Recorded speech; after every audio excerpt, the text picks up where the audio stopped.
Maadjong good morning, madjong maday. So, ani ata karon diri sa among Batakan. Ito, sa yuhas buntag diri oy hayag na kaadyo. Kaba mo sa oras ha? Alas 5:30 pa.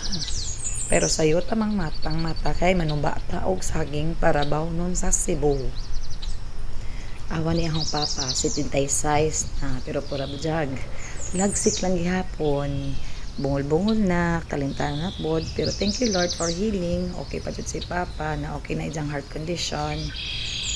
Kung ako ra jud pasibot no, tinahan na jud ko mapuyo diri sa probinsya.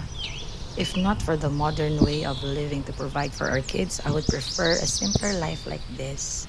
Na farm to table lang gani, self-sustainable living, that's it. Pero, ambisyon sa mapatagamay, diba? So, muna nata sa syudad. If I could only have the best of both worlds, that would be perfect. No? Very nice ka, you diri.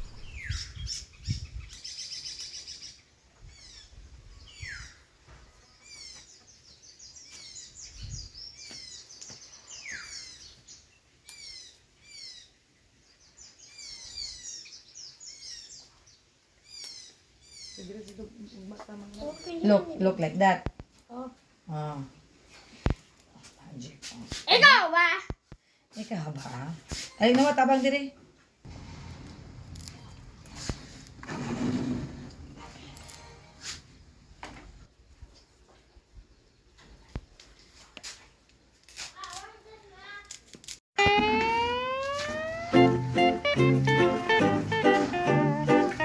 Ang babae sa balon.